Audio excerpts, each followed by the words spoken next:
Good afternoon, everyone. I again apologize for the delay. I am waiting for my first slow news day on this job. It is not today. It is a news day, that's for sure.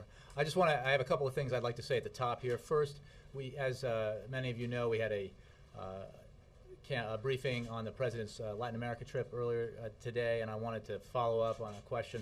There will be the State Department will be hosting a Spanish language briefing tomorrow on the President's trip. Some of the foreign press was asking about further updates, and I wanted to provide that information. They should look to the State Department for the details.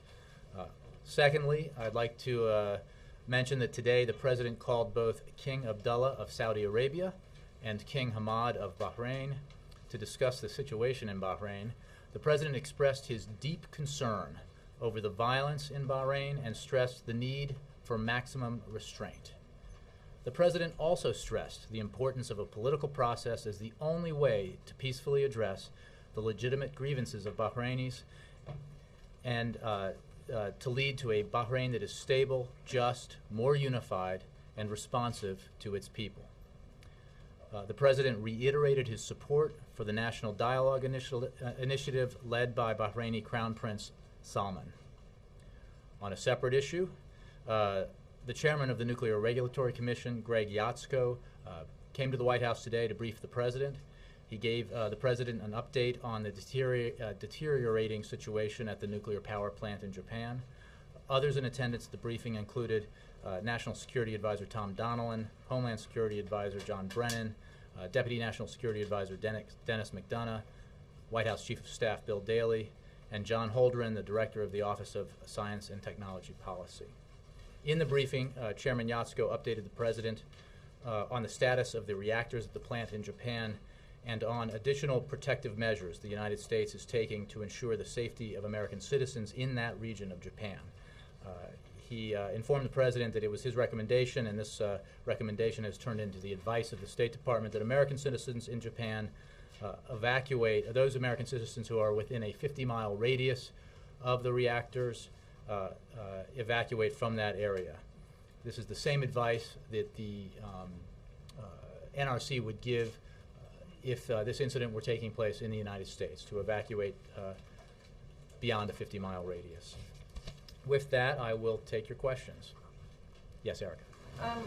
Jay, can you talk about the New York Times journalists that are missing in Libya? Is the President aware of that, and what is the U.S. government doing to try to find them and secure their release? Well, I know we are aware of it, Erica, and we as you know, strongly urge the governments in the entire region, in this case, those in Libya, to protect journalists, allow them to do their work, do not harass or in any way detain or use violence against journalists. We are, I will refer you to the State Department to efforts that may be undertaken with regard to specific journalists, but our overall stand is very firm that journalists, American journalists, need to be allowed to do their work, not harassed and not detained. And on Raymond Davis, could you clarify as to whether the U.S.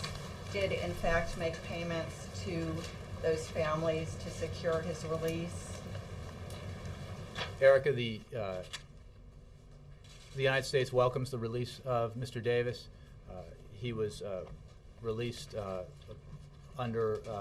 he was pardoned, as you understand it, as we all know, by the families involved of the victims, and in accordance with Pakistani law. I don't have any more information on that for you. Well, lawyers for the family members say that the U.S. government paid the family members, or that the Pakistani government paid them and the U.S. government will get a bill. Is that accurate? I would refer you to the State Department on that. I don't have any information that would corroborate that. Yes. Jay, is the White House satisfied with the quality and quantity of information coming from Japan about the situation? Steve, yes. The fact is that it is the information that our independent experts are getting in Japan that led to the recommendation by the NRC that American citizens be evacuated beyond a 50-mile radius. It is obviously a very fluid situation, and everybody is searching for the best information available in a crisis situation. Obviously, the Japanese, who have the lead on this, as this is a crisis in their country, are working very hard to get the best information possible, and we are working alongside them to get that information and then evaluate it independently to make the kind of recommendation that NRC Chairman Yatsko made and that the State Department is following. And are you satisfied with how they're handling it? Because it seems to be spiraling out of control. It is a crisis situation, Steve. I would remind you that the lead in dealing with the crisis is the Japanese government. We are aiding and assisting in every way we can, and we have a team of people there with a variety of special capabilities. We have offered equipment, and we are working with the Japanese, who have the lead on this very critical situation. And one more thing, that you said you've offered equipment, but have they accepted it? Are they accepting all the U.S. offers for assistance? I think I mentioned yesterday some of the equipment that they have accepted. I'm not aware of any offers that have been not taken up. So I think that we are working as hard as we can. Our experts in Japan on this, helping the Japanese as best we can, and offering all the technical advice and equipment that we can to help them deal with this situation. Joe.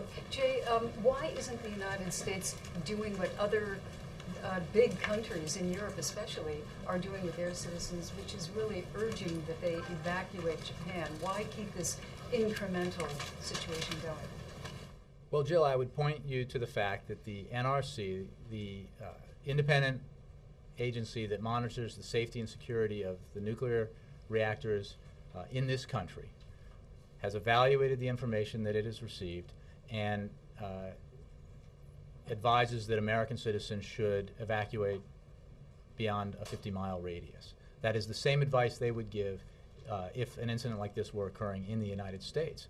So we are treating it in that way. The State Department, in terms of the kinds of advisories that go out, I refer you to the State Department on how that is handled, but this is based on our independent analysis of the situation there, and we are obviously very concerned about the safety and security of American citizens in Japan, and we urge American citizens in Japan to stay in regular contact with the embassy and consulates in Japan, to check the State Department website regularly, and those citizens who need assistance, let me just get this for you here, those citizens that need assistance in evacuating should, I do have some information here, let me just find it real quick, can send an email to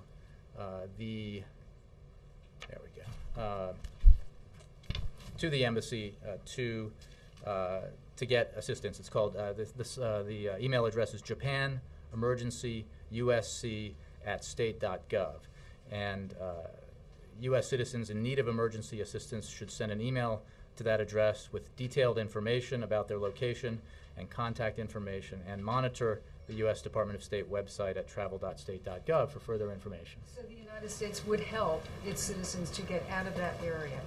Yes, it will. The embassy and the consulates will do everything they can to assist Americans to evacuate that area. And just a point here. Up to now, the United States has been saying U.S. citizens should follow the instructions that are coming from the Japanese government. Now it appears that you're saying listen to the NSC, to the NRC. Which way is it? Are they now? Well, this is new information. When the situation was what it was the other day and yesterday, based on the data that the NRC was analyzing, their advice was in agreement with what the Japanese government was saying, and therefore our advice was the same, and therefore we told American citizens to follow the instructions of the Japanese government.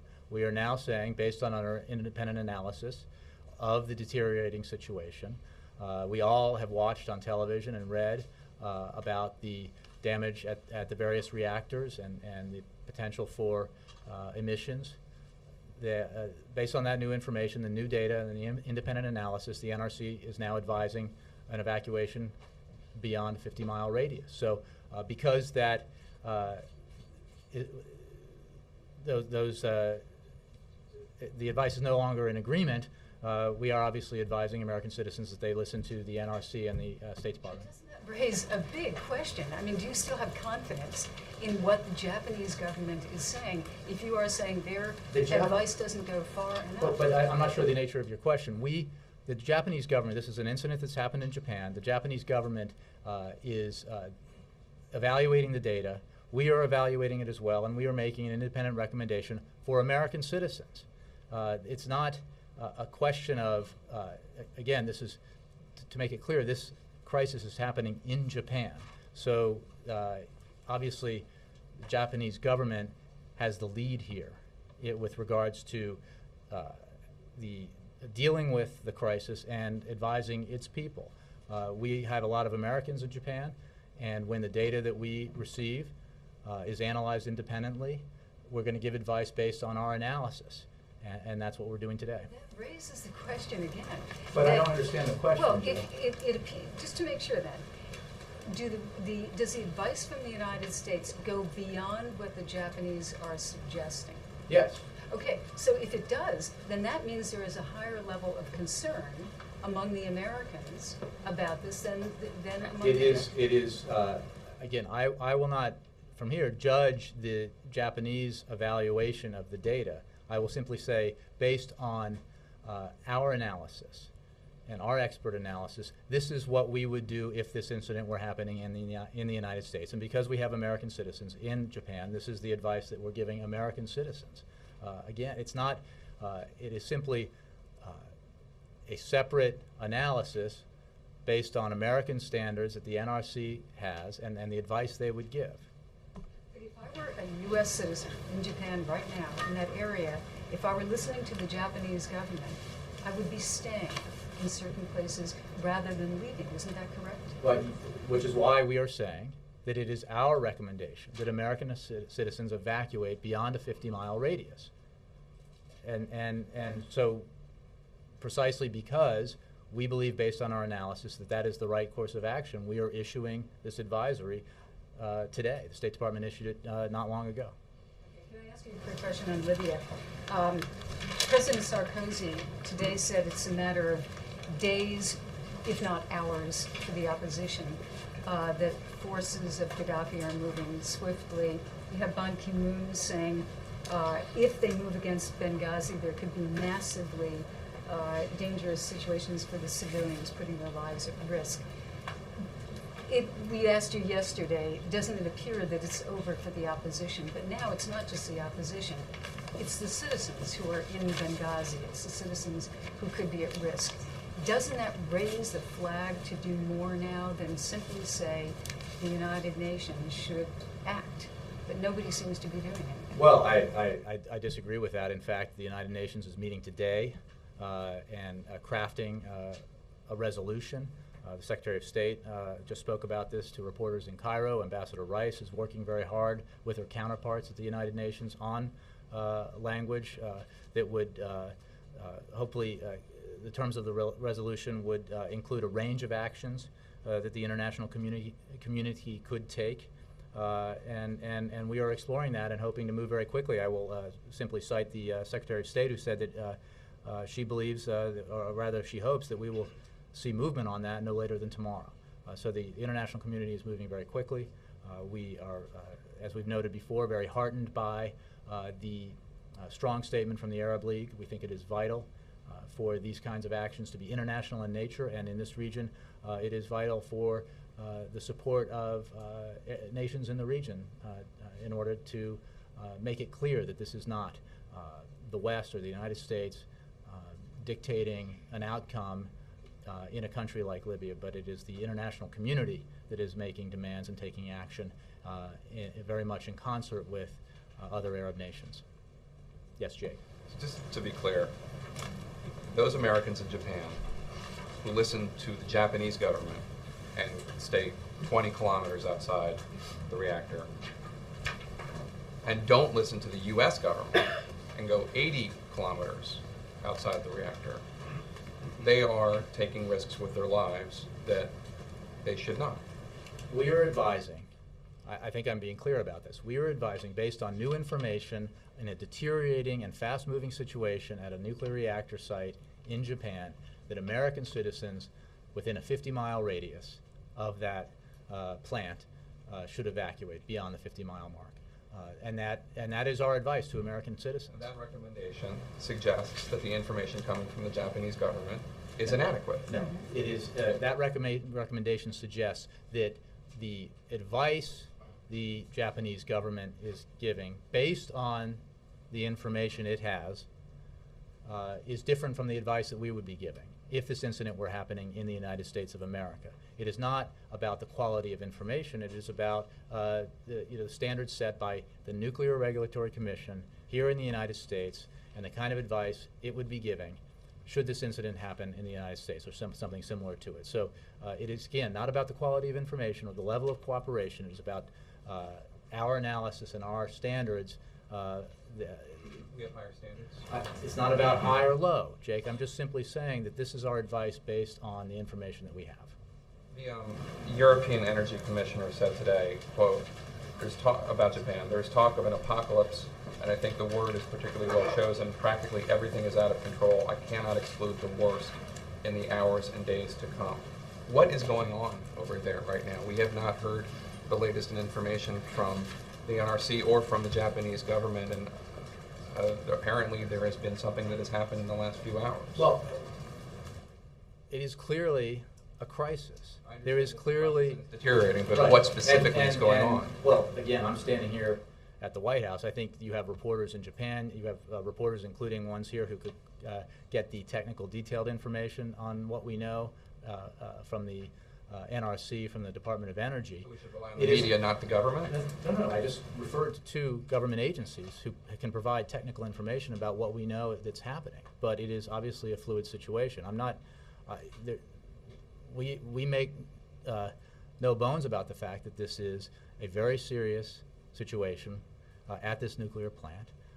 We are concerned enough that we have offered a great deal of assistance to the Japanese, and we have our own experts on the ground both assisting and evaluating information independently for that reason. So I don't think there's a disagreement here about the severity of the situation at all. Is the U.S. prepared, if Japan needs it, for a widespread evacuation of the population if it needs it? Obviously, the U.S. is prepared to help and assist Japan in any way that it can in dealing with this crisis, with the aftermath of the earthquake, the tsunami, and the crisis unfolding at the reactor.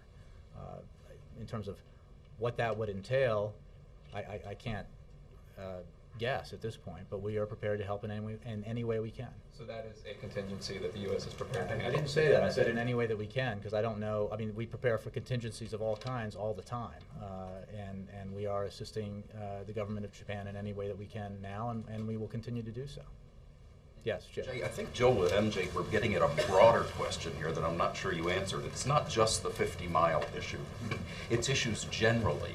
If you're telling the American citizens on the ground in Japan that they shouldn't listen to Japan but should listen to the NRC and the United States on the issue of 50 miles, doesn't that also suggest they should stop listening to Japan on everything else, on whether Tokyo is safe and everything else, and pay attention to what the United States tells them to do? Shouldn't they stop listening to Japan officials and listen to the United States now? Well, I think I just said, I think I answered the question that the American citizens in Japan should stay in constant contact with the U.S. Embassy, with consulates. They should visit to Japan. I didn't, that's the I question. Didn't say that. I know, but that's should, the question. Should should they stop listening to the Japanese government, no. since in this case Sure. that advice was inadequate? Chip. What I'm saying is that our advice on this particular issue is different, and therefore we are making this advice to the American citizens in Japan. It's different. You're talking about people risking their lives by staying too close. Exactly, Chip. And the severity of the situation is such that His advice is inadequate. their standards are different from ours based on the information we have about how far you should evacuate from the site of this nuclear power plant.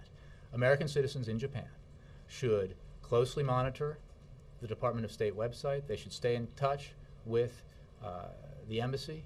And we have said that for days, by the way. Stop following And it your makes earlier sense. advice that they should listen to what the Japanese government tells them what to do. I think I made clear in answer to Jill's question that this is a break from our early advice because not just on this mine, issue, but not just on this issue, but on every issue. the American citizens are living in Japan and obviously should listen to the government of Japan. They should also listen to and follow the advice of the American State Department, U.S. Department of State, as provided on the website and at the embassy, and follow the recommendations that we make, including the one we put out today. Our people on the ground, CBS people on the ground in Japan, say that that anger is another thing that's spiraling out of control toward the Japanese government, that they are becoming increasingly untrustful of what the Japanese government is telling them if they don't believe the Your Japanese reporters government. are? Yeah, that's what they're hearing from people on the ground in Japan. If the Japanese people are losing confidence in the Japanese government, why should we listen to them? Why should U.S. citizens listen to them? Chip, I have just made clear that we have put out an advisory today from the United States Department of State On everything. that it makes very clear that we have, there is a situation where our advice on what to do in reaction to this incident to protect your physical safety differs from the advice the government of Japan is giving. We will give separate and additional advice to American citizens in Japan. That is true today, and it will be true tomorrow. And some days the advice, when it is in concert, will be the same, and when it is not, it will be different. And obviously, we are very concerned about the health, safety, and security of American citizens living in Japan. Could I just, Secretary Chu today, he said on Capitol Hill when he was asked about unfolding events, he said, there are conflicting reports and so we don't really know in detail what's happening. Is that an accurate reflection of the President's It's a understanding? very fluid situation. It is a crisis at a nuclear power plant with 4 reactors.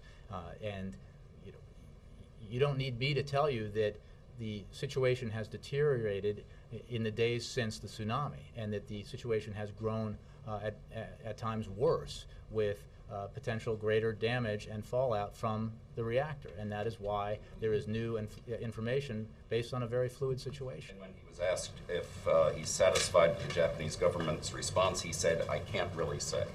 Is that what you would say? Well, in response to again, that I defer to the experts. Secretary Chu is one of them. I defer to the NRC. I know that, based on what I've been told, that we are getting cooperation and information from the Japanese. The fact that our analysis may differ on some of what that data means and the actions that we would take does not mean that we have a problem with cooperation.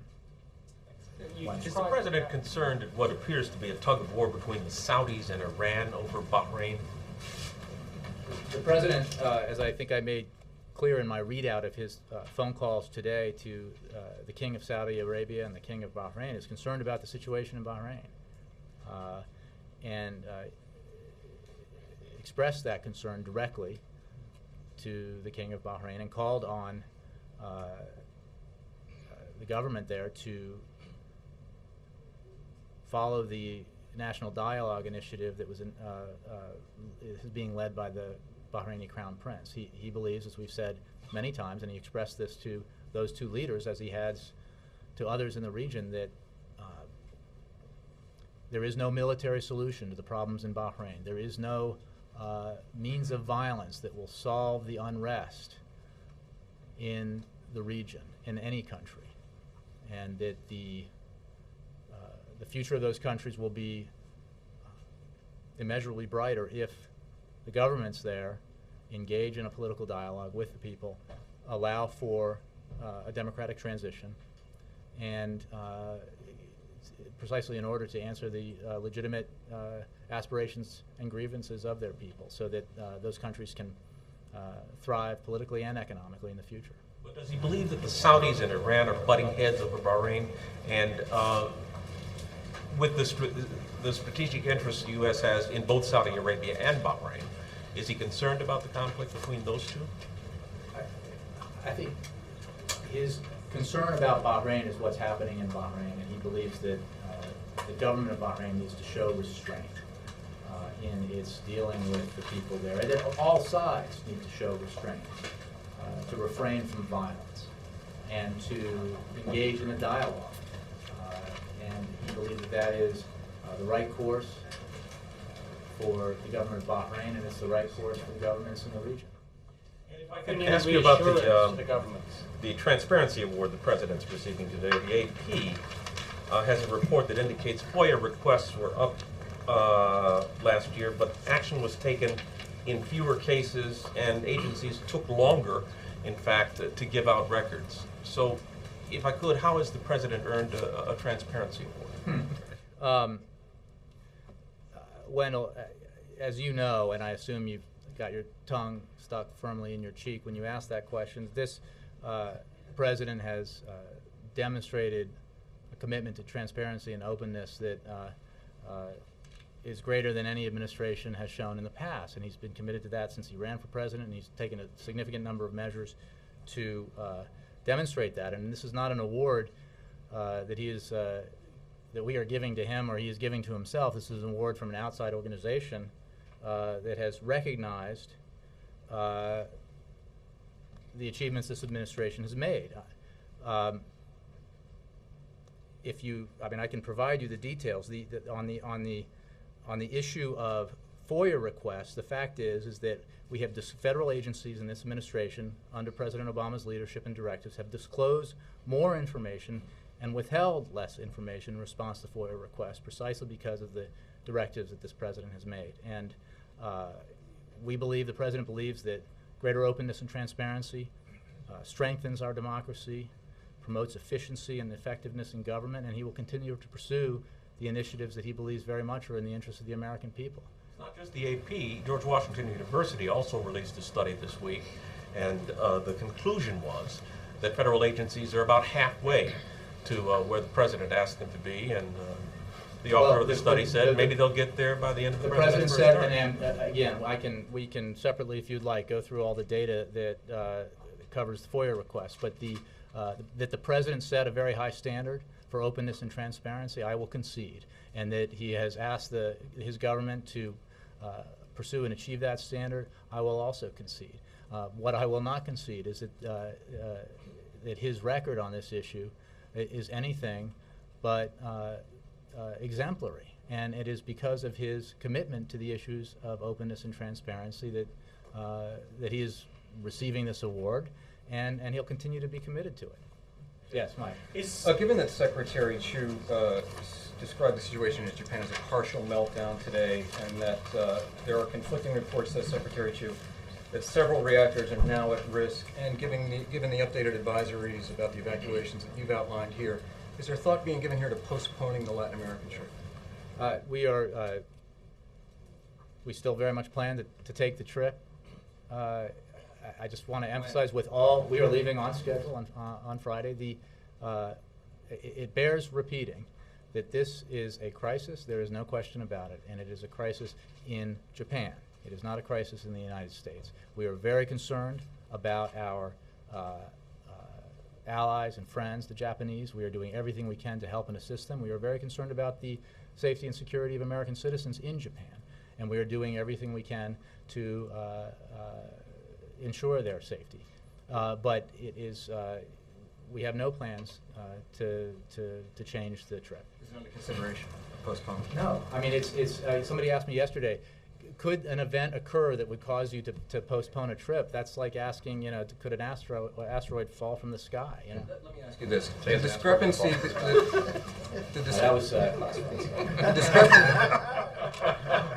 the discrepancy between a 20-mile evacuation zone that the Japanese government has recommended and the 50-mile evacuation zone that the American government is now recommending for its own citizens. Was there thought, any concern that might incite a panic among Japanese citizens who live between 20 and 50 miles? We consulted with the Japanese government. They were fully aware that we would be making this recommendation and sending out this advisory. Our concern, obviously, is with, first and foremost, with the safety and security of American citizens, and we issued the advisory accordingly. Is the discrepancy due to perhaps logistic challenges of evacuating millions or perhaps hundreds of thousands of Japanese and just a handful of relative handful of Americans? Again, you should ask the Japanese government those questions. The issue here is our decision based on our analysis of the data we have. And final question, is it entirely appropriate for the President to be addressing a crisis of this gravity as he's standing before a whiteboard talking about the basketball tournament? There are crises all the time, and for every president. And again, this one is happening halfway around the world, and it is severe and it is important, and it is the focus of a great deal of the President's attention, as are the events in the Middle East, as are the agenda items that he is pursuing to grow the economy and increase jobs in America, make sure we out-innovate, out-build, and out-educate the competition in the 21st century. You know, it's a hard job that requires a lot. It is also important, one of the things I would note that the President did in that very brief interview on ESPN and ESPN2 was ask Americans, as they were filling out their own brackets, to take the time to go to usaid.gov and make donations to a variety of charitable organizations that are organizing donations to help the Japanese in this very serious situation that they find themselves in. So, yes, I do think it was appropriate. Yes, Jerry. Two questions. What should the Japanese citizens within the 30 or between the 20 and 50 miles, what should they think of the U.S. recommendation? I think I just answered that question. That's obviously for the Japanese government. They have the lead. This is a crisis in their country. Our advisory that we're putting out today is based on our independent analysis of the data and our concern for American citizens. It is the advice that we would give to Americans living within a 50-mile radius of a nuclear power plant that was experiencing a similar series of problems that this power plant is experiencing, and that is why we issued the advisory. Today, Elizabeth Warren is up on the Hill, and some Republican lawmakers are, I guess, grumbling at the amount of power that she has at the Consumer Protection Bureau and wondering where is a permanent director? Where is the President's search for a permanent director? Well, I'm not going to give you an update on Is he personnel actively search. considering it, or is he still looking for a director? Or? Well, yes, he is. Obviously, I think we've discussed that, and so he fully intends to find a permanent director. Elizabeth Warren is. I'm not sure what we said about that, but it is. In the relatively near future, but I don't have an announcement on when that will be. On the issue you raised in the beginning, I mean, the President signed into law a Wall Street Reform and Consumer Protection Act, a law that puts rules of the road in place to help prevent another financial crisis, a crisis, by the way, that costs millions of American jobs, and this act includes the strongest consumer protections in American history. He feels that this is vitally important, that we have an independent watchdog. And you should know that Elizabeth Warren has met with all stakeholders, from consumer advocates to CEOs of large financial institutions to members of Congress, and has had an open comment process on the Bureau's website, so every American can contribute his or her ideas to this process. But he is committed to this because he thinks consumers deserve protection in the wake of what was an historic financial crisis that led to the greatest recession this country has seen since the Great Depression and cost millions of Americans their jobs. And Republicans are saying that the Bureau needs more oversight, particularly congressional oversight. Does the White House agree with that? The law contains within it a great deal of oversight. The whole point of the creation of the Bureau was to consolidate authorities scattered across government to create real accountability. And if you look closely, I think you'll see that there are actually there will be more oversight and accountability of the CFPB than there is of any other federal banking regulator. So yes, we are confident that there is substantial and sufficient oversight. Thank you. Let me keep moving on. Helene. Thanks, Jay. Secretary Clinton spoke today, and you did as well, about a range of actions at the UN, including a no-fly zone on Libya. But a no-fly zone in Bosnia was ineffective in stopping the mass murder of Srebrenica, mass rape, or ethnic cleansing. A no-drive zone is not going to be effective because the tanks in Libya are already so widely dispersed. It would have had to have been done a month ago, and arming the rebels with money would take another few months before, and they've got days at this point. So when you guys talk about a range of options, what exactly are you talking about that could conceivably or realistically stop Gaddafi at this point? Well, I don't want to get ahead of the outcome of the consultations at the Security Council that are occurring today, and that will help shape the package that Secretary Clinton referred to. But it is precisely because there needs to be a range of options and a range of actions that the international community can take, that these consultations are dealing with more than just the no-fly zone. It is one of the options on the table, as I've said repeatedly and others have, but there are other options that need to be considered so that we can be sure that the actions we are taking with our international partners will do the most possible to put pressure on Gaddafi and to ultimately get him to leave power. Yeah. Is it the belief of the White House that a no-fly zone could still make a military difference on the ground at this point? I'll leave the military analysis to the experts. As I've said, no-fly zone option remains actively considered. It is certainly being considered as part of a package of actions that might be taken in a resolution that emerges from the Security Council. We believe that as part of any actions taken, that strong Arab League support and participation is vital, as Secretary of State and others have made clear. But I'm not going to assess the effectiveness of each individual option that is being considered. I have said from here before, as others have said, that it is important that the options we take, we understand what their effectiveness can be and what their limitations will be. Why do we need more support than the Arab League? The Arab League has already invited us to do this. Right, and that happened, that was over the weekend, right? Well, and today's Wednesday, and I'm expecting some sort of action on this no later than tomorrow. It's a fast-moving war. How can we be accused of being imperialist if the region is inviting us in to help out? Well said, and I will add that the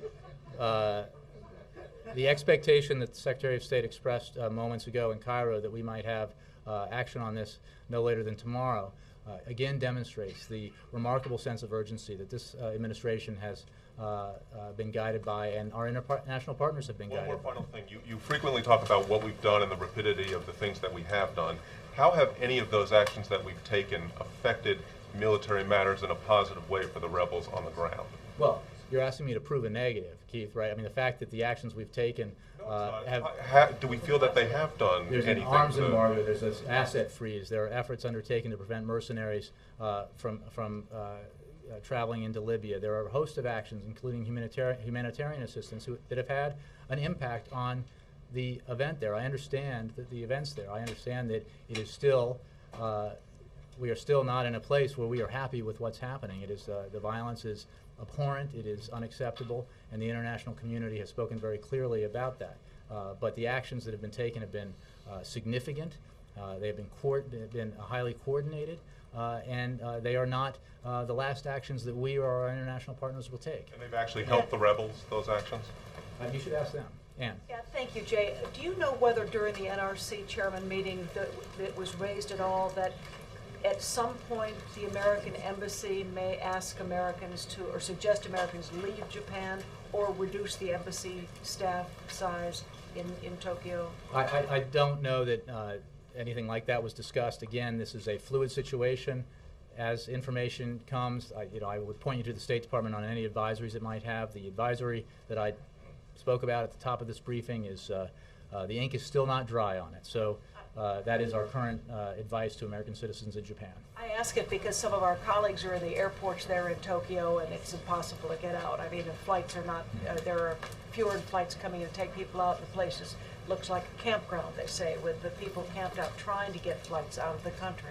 And if you were to ask Americans or recommend that Americans might consider leaving, it would take more than just a moment's notice to get them out. I don't want to quibble with that, but I'm not going to speculate about what may or may not happen if we were to take some other action that we haven't taken. April. Jay, could you tell us how similar are the nuclear plants in Japan versus the nuclear plants here in America? I do not know enough to responsibly reply to that. I urge you to discuss, to raise that question with the NRC and the Department of Energy. And there are a lot of independent experts out there, too, who could probably answer that question better than I can. Isn't the president getting that kind of information? Yes. Okay, so... But the experts, one of whom I had here the other day, are much better suited to answer that. I wouldn't want to give you bad information from here. And also, with the contradiction in information from the Japanese government and the United States government, is it time for common sense just to set in to say we need to leave this area and not worry about what the governments are saying? It's about self-preservation at this time. Again, I will point you to the advisory that the State Department has just issued to American citizens in Japan. That is the advice of the United States government to American citizens. I'm not going to go beyond that. I will simply point you to it. But don't you agree self-preservation goes beyond Again, what I a will government, point you to, two governments are fighting over? I'm not going to go beyond what the, first of all, I don't know what you just said about fighting over. We're not fighting over anything. We're not fighting, but there are two contradictory reports about how people, how far people should the advice that we are giving to American citizens based on data that we have analyzed independently. Beyond the advisory given by the State Department, I will not go. Margaret. Thank you. I got two questions. I know this seems passé, but the CR, you know, I'm wondering whether President Obama is going to personally engage on this right now, or whether the 3 weeks buy him a little bit of time personally to take a break until he's back from Brazil. Vice President Biden, I know, was talking with Sperling today, so I'm wondering if you can kind of be as specific as possible about what will happen over the next 3 weeks and with whom. And I'll quickly toss out my second question.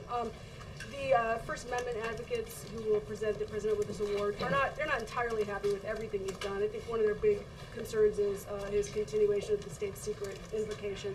Will there be a time when he sits down and talks with them, not on award day, about some of their concerns? Again, Margaret, I addressed our position on the overall actions that the president has taken towards openness and transparency.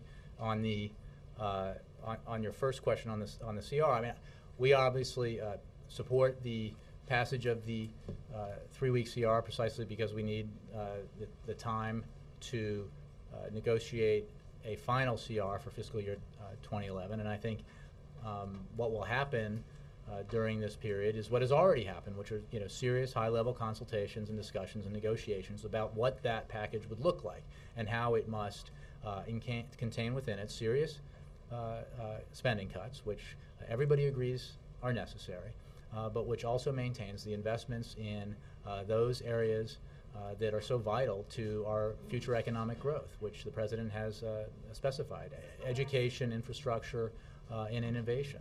This is probably the last CR. Some Republicans We have make suggested clear, it. Margaret, that we do not think it is healthy for the American economy, and therefore it is not good for the American people to treat this situation like a toll booth, where every 2 or 3 weeks you pay your money and you get to pass through the toll. That's not the way we should be running a government. It's not the way the American citizens expect us to. And we believe that there is common ground here, and we're confident that we can work together on a funding for the fiscal year in a package that we can all live with, where everybody gives, everybody moves off their starting position,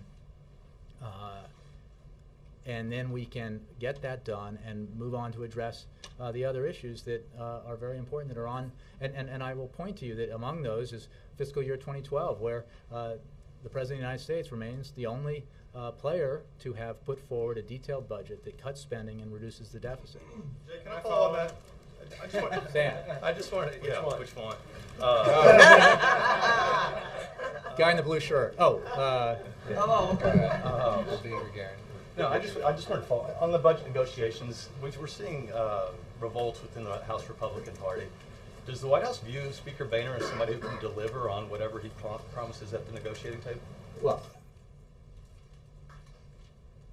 we believe that Speaker Boehner is Speaker of the House, and he's the leader of the Republican Party in the House, and we are negotiating with him. We are negotiating with Senator McConnell, with Senator Reid, and Leader Pelosi, as well as others, appropriators on the CR and others that are involved in this process. And I think what I said is, applies to everyone in this debate, everybody involved in these negotiations, and in some ways that includes every member of Congress, to get a resolution for the American people, to get the work done that they want done. Everybody needs to move off their starting position. Everybody needs to accept to give a little in order to achieve the kind of spending reductions that we all believe are necessary, and the kind of investments that we all believe are vital to the economic growth that this country needs to compete and win the future in the 21st century. So the fact that at the end of this process, no one will get 100% of what they want, I will stipulate that right here, and that is true of the President, and it will be true of probably every member of Congress. But that's what negotiating and finding common ground is all about. Sam, number two. Two-part question. First on the CR. I like that. I'm number one. For my mom. Yeah. On the CR, in this 3-week stopgap measure, there is, as I understand it, $99 million cut in NOAA funding, which the National Weather Service has warned would affect tsunami detection capabilities. Is the White House comfortable signing a bill at this juncture that potentially affect how we detect tsunami warnings? I have a follow-up after that. You have a follow-up? Yeah. Well, a different question after this, but Sam, I think we have generally stipulated that the spending cuts in the measure are ones that we can live with. On the specifics that you're asking about, maybe I can take that question. I'll wait for you to get back. The second one has to do with the hearings that General Petraeus has had on Afghanistan. He's talked a lot about upward trajectory there, but that the gains we've made are fragile and reversible, is the quote he gave. Yesterday we saw another prominent Republican official, Haley Barbour, come out with skepticism of Afghanistan. We see public polls showing an increased skepticism in Afghanistan. Is the administration at all worried that the gains that they're making, as fragile and reversible as they are, won't outlast the public's willingness to support this war?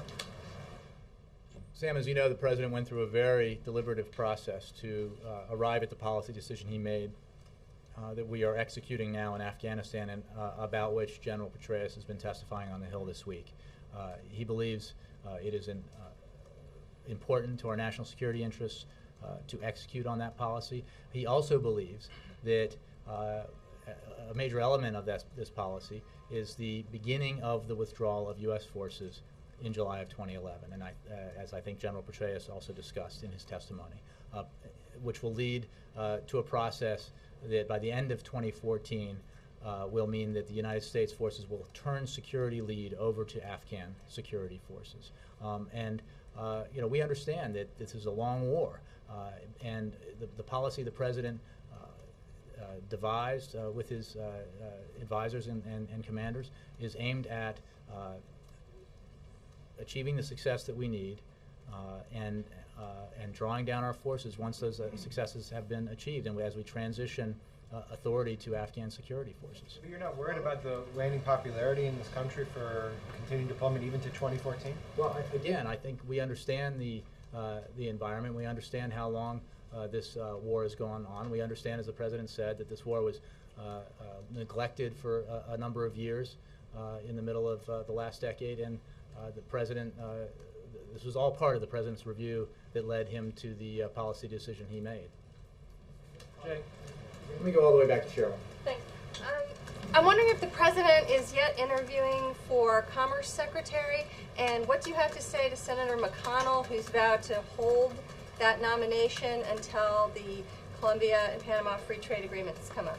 Cheryl, I'm just going to guess that, and I know I'm relatively new to this job, that my predecessor, not just my immediate predecessor, but none of my predecessors ever discussed interviews the president might have been doing about personnel, so I don't have anything for you on that. What I will tell you is that we strongly believe that the American people do not expect the kind of political games that holding up important appointments represents. When this president's commitment to trade deals, fair trade deals, has been demonstrated by his approach with the deal with South Korea, where because he did not feel it was strong enough for American workers and American businesses, he left South Korea without a deal, went back to the negotiating table and produced a deal that now has the support of labor and business and is good for the American economy.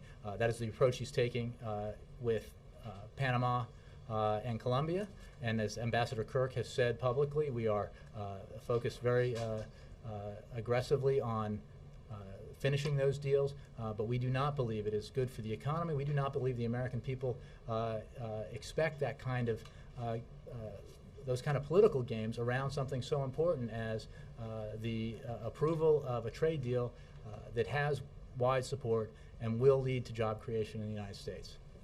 Thank you. Let me take one more. Yes. Jay, yeah, two. One on Japan and one on the CR, please. On Japan, the European Union and several East Asian countries have said that there's going to be extra scrutiny for food imports from Japan.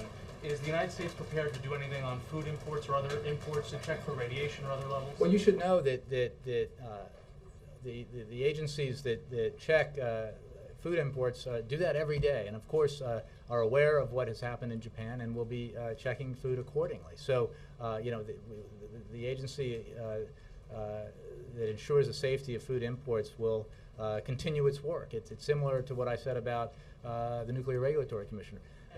Prior to the events in Japan, the safety and security of American reactors was the primary mission of the NRC. It is that today, and it will be that next week and into the future. Yes. And on the CR, Jay, the Democratic leaders, including the majority leader yesterday in the Senate, Harry Reid, said that the Tea Party is basically looking to the Tea Party as forming a wedge here on the CR negotiations.